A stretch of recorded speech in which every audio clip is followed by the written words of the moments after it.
Hamas, and we talked about disarmament. And they're going to be given a very short period of time to disarm. And we'll see how that works out. Steve Witkoff and Jared Kushner will be in charge of that from our side. But if they don't disarm, as they agreed to do, they agreed to it, and then they'll be held to pay for them. And we don't want that. We're not looking for that. But they have to disarm within a fairly short period of time. President Trump speaking shortly after his meeting with Israeli Prime Minister Benjamin Netanyahu, pushing Hamas to disarm and begin phase 2 of the Gaza peace plan. That includes a complete disarmament and surrendering of weapons, handing over Gaza to independent technocrats, and establishing a board of peace to oversee post-war reconstruction. Now, this comes as Iran's president declared the country is at a full-scale war with the United States, Israel, and Europe as protests break out over a drop in the country's currency and the resignation of its central bank governor. President Trump responding to Iran's aggression yesterday. Watch this. Speaking of Iran, I hope they're not trying to build up again, because if they are, we're going to have no choice but very quickly to eradicate that buildup. So I hope Iran is not trying to build up, as I've been reading that they're building up weapons and other things. And if they are, they're not using the sites that we obliterated, but they're using possibly different sites. We know exactly where they're going, what they're doing.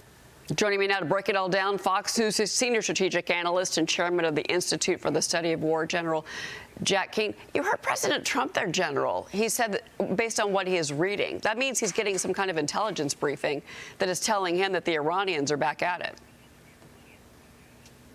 Oh, yeah, there's no doubt about that. Of course he's getting intelligence briefings. That occurs on a regular basis. The guiding principle here and the major lesson learned from October the 7th, which is driving both of these presidents and our governments, is simply this, that Israel can never again permit their proxies on their borders, and this is particularly Hamas and Hezbollah or Iran, to build capability for them to attack them, and attack them consequentially, which occurred on October the 7th. That is the guiding principle here. So that is why you see the dictum here dealing with Iran's recovery of ballistic missiles. That is the major weapon that they use to attack Israel. Drones don't matter. Their air power is negligible when it comes to the Israelis. The only weapon they have to attack them is obviously those ballistic missiles, and we're not going to permit them to recover. The Israelis will likely attack it, and if necessary, so will the United States. The other means they have is obviously a nuclear weapon. And as the president indicated, while their intent is to recover their nuclear program, they really haven't started to do it yet. But when they do, and we know where they're going to do it, they're likely going to intervene with an attack on that as well. And when it comes to Hamas, Hamas made the deal for the phase 1 was to release all the hostages, and they're still holding one hostage, a deceased hostage. And then phase 2, they would disarm and give up governance. And they have reneged on that promise. So what the president and the Israeli prime minister both agree on, unequivocally agree, that we'll give them an opportunity and a date certain to disarm. And if they don't, then we're going to force it.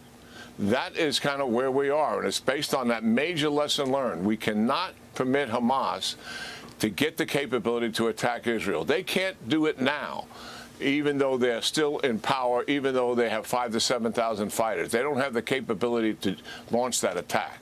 So there is some time here.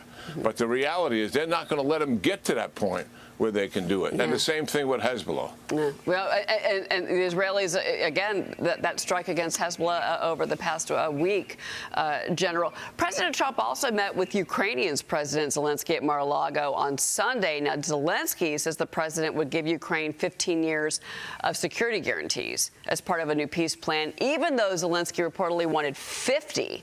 Now, here's the two leaders on Sunday with where we are. I think we're doing very well. We could be very close. There are one or two very thorny issues, very tough issues, but I think we're doing very well. We made a lot of progress today, but really we've made it over the last month. This is not a one-day process deal. And we also discussed the sequencing of the following actions, and we agree that security guarantees is the key milestone in achieving lasting peace, and our teams will continue working on all aspects. You know, the Russian Foreign Ministry is claiming that Ukraine targeted Putin's residence in a drone attack. Kyiv denies this, of course, General. But your thoughts overall on where we are in this peace deal, because this depends on, again, Vladimir Putin coming to the table. No, there's no doubt about it, Cheryl. You put your finger on what has been the problem all along, and that is Putin talking nice, promising things, but never fulfilling any of those promises, and never willing, at least in execution, to actually make a concession of any consequence. I think this meeting between Zelensky and President Trump is the best meeting they've had so far. And it really comes at a culmination of some really hard work for the last 5 to 6 weeks by the U.S. negotiating team led by Steve Witkoff, Jared Kushner, and others participating in that, and as well as Umarov, who's Ukraine's equivalent to our national security advisor, and their team. They have made consequential progress here.